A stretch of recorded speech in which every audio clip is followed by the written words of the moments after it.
could have done it. The Cardinals could have done it. And all of these teams managed to do just enough to not end the season. And I'd also like the Cowboys to go on a little playoff run because Brew wrote them off 2 months ago and has been peacocking about it ever since, even though they're 12-5. You can write it back in though if it goes and way. So he will. Right.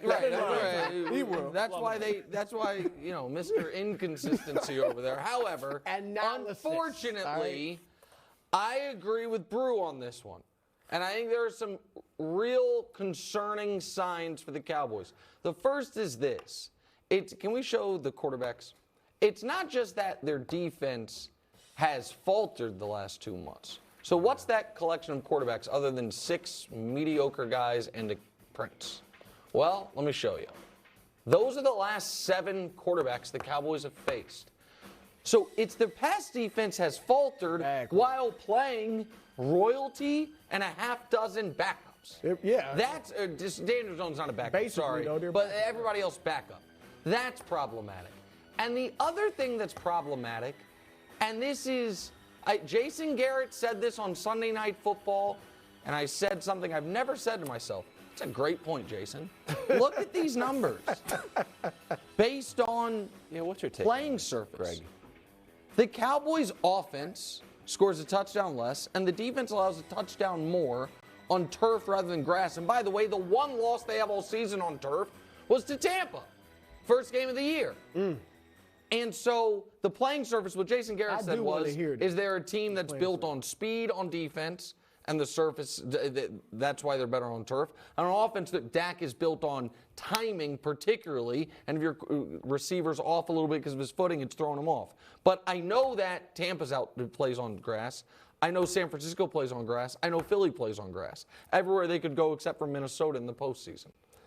Look, it is a difference when you're accustomed to getting out of your breaks and everything. The turf doesn't give, but and I know we always hear guys talking about we got to get rid of this turf, but you play a little bit faster because you're in and out of your breaks. Everything is like brisk and quick and sharp.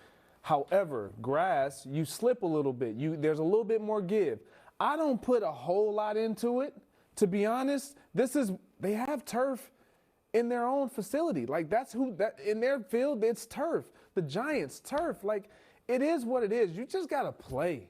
Like, at the end of the day, yes, your numbers are going to be a little bit better on one than the other, but I can't. I don't. Greg, can I show you a full screen? Tell me if this is, not quite as nuanced in the literal weeds. It sure like is yours. nuanced. Yeah, here it is. Well, that Dak has scored more points in 12 starts than the Bucs have all season.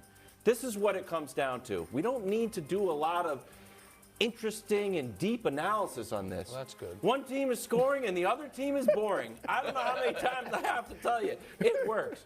The Bucs average less points, fewer points than the Bears. The Bears are the worst team in the league. The Bears have the #1 pick, and the Bucs score less points. Can I ask you, than how many points did that incredible offense score against Tampa in week 1? That was week 1. And week 1 we were they wearing thought they were all that. No, get out of here. Hold on. Can I before we move on, my kids weren't even in school. Real quick, Wilds, in your opinion, who has the better defense, Tampa or Dallas? I think Dallas does. Really? It's close. I want Dallas. Okay. Who has the better quarterback in this game?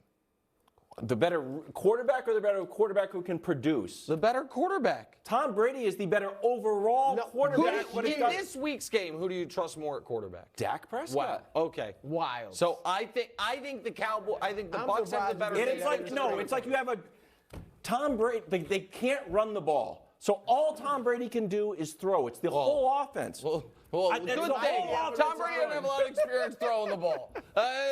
You really do not want Tom Brady to win. Listen, guys. All right, maybe you're right. But one team's scoring and the other's boring. So you tell me. The team that scores or the team that's a bore? They're going to hear it all week. They're going to get T-shirts printed up. Here's Jerry Jones. He might fire Mike McCarthy. He might not. It's a little bit of a rumor mill, but it's churning, and that's our job to churn it up. Jerry Jones talked about this today. He said, don't worry about it, Mike. Take a listen. Could anything happen in this playoff game Monday that could put Mike McCarthy's job status in question for next year? No. I don't even want to. No. That's it. I don't need to go into all the pluses or minuses, but we're not seeing any. We're not basing. I've got a lot more to evaluate Mike McCarthy on than this playoff game. Okay, so here's the thing. Mike McCarthy, it felt like he couldn't be on the hot seat. Then that game against Washington was so awful. And then people, I think, are nervous about Tampa, a Tampa team that, to Wild's point, hasn't been good all year, beating them. And then given how they ended last year, they're like, wait, did he get himself on the hot seat? But let's all be clear about what we're talking about here. Nobody's like, yep, they're going to fire Mike McCarthy to hire that innovative offensive coordinator in Detroit, Ben Johnson. They're going to fire Mike McCarthy to go get DeMeco Ryans from San Francisco. This is a Sean Payton conversation. This is they're going to fire Mike McCarthy to get Sean Payton, at which I give you the ball, Greg Jennings. Here we go. Because Greg Jennings makes a compelling case here that I will let him make. Yes, like, can we stop with this Sean Payton over Mike McCarthy? Just put the full screen up already. Put it up. And these numbers might startle you or shock you, however you want to look at it, but look at this. Up, we got the records are pretty identical. Playoff wins and losses, Mike wins that. Losing seasons, they both only had 4. And, just the most important stat of them all. I thought Sean Payton had like 10 Super Bowls or something. They both have 1. They both have 1. I know people were, well, Sean Payton hasn't coached this year. Mike did. Well, Mike sat out 2019. Let's just be clear. In a barn. Yeah. Living in a barn. Hey, So watch everything. for all that we talk about when it comes to Mike McCarthy and always being on the hot seat for what seems to always be Sean Payton is not that great of a coach to where Well, he's they're just. both good. They're both good coaches. Yeah. And we always, give me one second. We always give Mike McCarthy's credit or more credit to Brett Favre and Aaron Rodgers when we talk about Mike McCarthy. Well, Sean Payton had a guy that was pretty good too. I do think there is Drew an Brees. interesting comp, and I don't think this isn't blowing out someone's candle to make someone else's brighter. It's not taking a shot at Sean Payton. Absolutely to say not. The resumes are. I hear you. think they were surprising when I saw that. I had seen that before it went on the air. That they are almost identical. What I do think the reason people want Sean Payton, it's kind of a sneak diss of Dak. It's in that.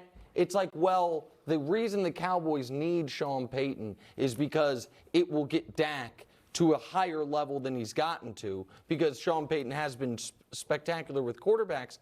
But I would argue Dak's not in year 2. I mean, it's Dak's own responsibility to get himself. I don't blame Mike McCarthy for the fact that Dak Prescott has leads the league in interceptions this year. It's just this, Greg, and I hear you, and that was a great graphic, and I've said that too. I've looked at Peyton's record in, 3 straight 7-9 years or something like that, okay? But if you go 12-5 2 years in a row and lose the first game of the playoffs to the wild card team, this ain't a wild card team, but, an 8-9 team this year, that is just going to have a sour taste. And you have to wonder, I know he's got the Super Bowl, but you would have to start wondering, or at least discussing, can Mike get us to the next level? That's what I think you'd have to talk about. To be honest, when are we going to start making Dak hold this blame that we put to every other quarterback? Like Aaron Rodgers has to bear the blame, right? For losing and not getting into the postseason.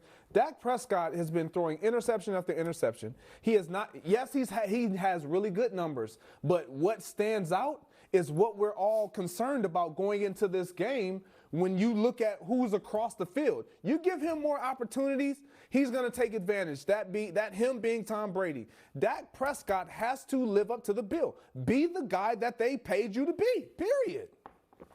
Start scoring.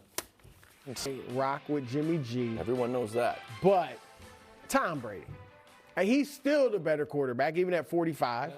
All right, and he at 46, he will still be more durable than Jimmy G. And see, Nick's sitting there with the snide remarks. But here's the thing, Nick, in all your criticism of Jimmy G, and we've battled about it, you have never criticized, you've never thrown in his injuries. I don't like to kick him in when he's down. No, but that's my point. My point is Jimmy G, his main detraction is that he gets hurt too much. And the 2 years he's been healthy of his 5 as a starter, he's gotten to the NFC Championship. So here's the problem for Jimmy G. The answer is obviously Tom Brady. We're all going to say Tom Brady. So let's do what we want to do. Let's talk about Jimmy Garoppolo for a second here. The problem is, if I were to have said to Brew before this year, or not before this year because he was the backup, because nobody in the league wanted him, couldn't trade him, no one wanted to sign him, and so he took a pay cut to be a backup for Trey Lance. But did he? Because Brock Purdy was there the whole time. If I told Brew when he took over for Trey Lance, well, in one of his very first games, he's going to sell